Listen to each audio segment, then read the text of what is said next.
capsule s'intitule « Oser dire non ». Il s'agit d'un outil qui est resté bien longtemps enfoui dans mes tiroirs et je suis sûre qu'il s'agit de la même chose pour vous.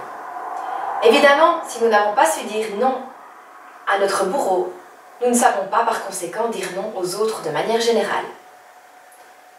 Mais comme cela a pourri ma vie au quotidien. Toujours peur de décevoir, de ne pas être aimé. Mais qu'est-ce qu'on nous a mis dans la tête? On ne sera pas mieux aimé si on dit oui tout le temps. C'est même l'inverse. On ne nous respecte plus à un moment donné. On nous envahit de demandes en tout genre. C'est toujours à nous qu'on demande d'ailleurs, puisque nous sommes toujours les pigeons qui acceptons d'aider pour un déménagement, pour garder les enfants des autres, pour répondre aux invitations qui pourtant nous barbent royalement. Et puis, quand on vient sonner à nos portes, jamais nous n'oserions refuser de ne pas répondre positivement aux vendeurs de toutes sortes d'associations.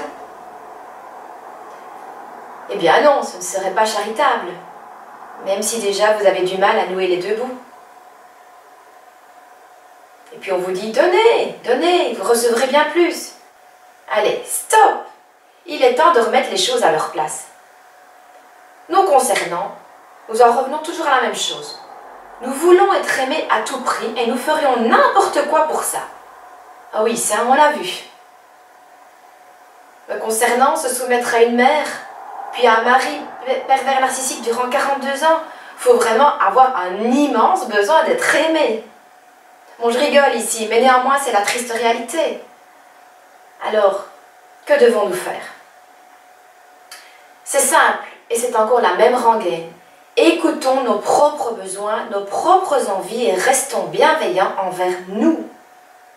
Vous avez bien entendu, bienveillants envers nous d'abord. Ensuite, si cela vous fait plaisir d'aller aider quelqu'un ou de répondre à son invitation, ah ben, tant mieux pour l'autre.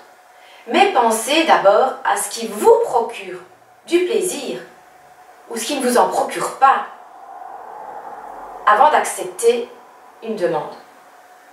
Encore une fois, vous seul êtes responsable de votre vie et de vos choix.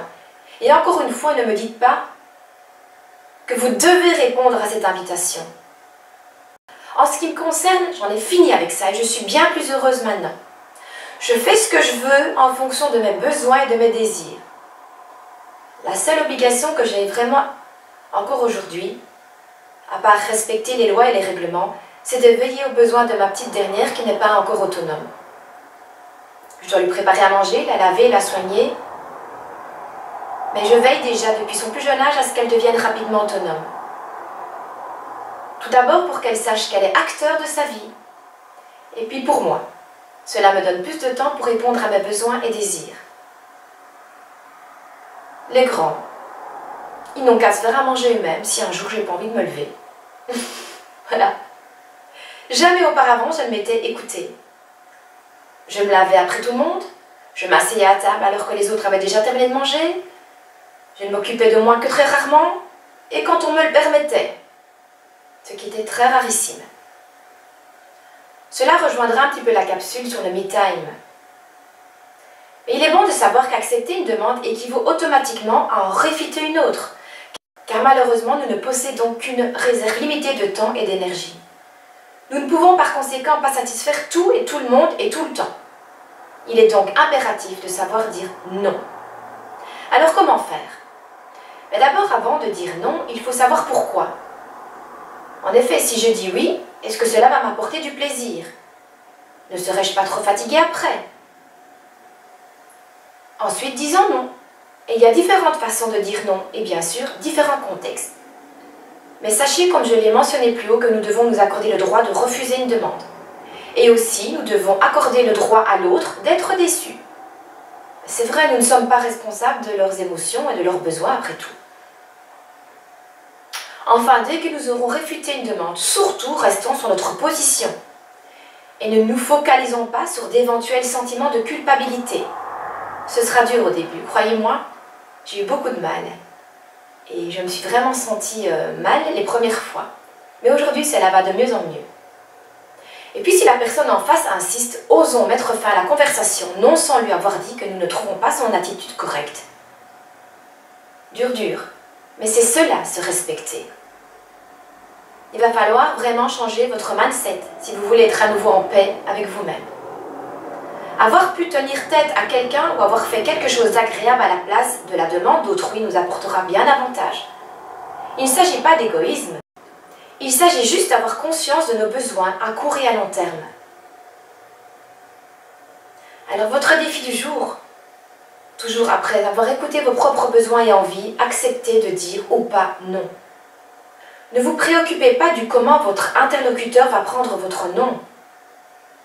Et si vous décidez de dire non, profitez vraiment de ce moment où vous n'êtes pas allé par exemple à cet anniversaire qui vous aurait ennuyé pour faire quelque chose que vous apprécierez beaucoup. Cela surtout au début vous permettra de moins culpabiliser. Mon souci, mais je sais que c'est pareil pour vous, c'est d'avoir peur de blesser les gens. Je vous ai mis les liens de ma vidéo sur le sujet et vous pourrez voir qu'il y a un tas de façons de dire non. Donc allez voir le lien ici, la vidéo. Il s'agit de plusieurs façons de dire non. Trop souvent, mon non n'est pas encore ferme, mais cela me donne le temps de réfléchir, puis de ne pas avoir la déception de la personne lorsqu'elle est en face de moi. Donc je dis plutôt, écoute, cela va être difficile, mais je vais y réfléchir et je te redis quoi rapidement, promis. C'est plus facile. Et après, vous envoyez un petit message ou... Je suis aussi fort à l'écoute et empathique.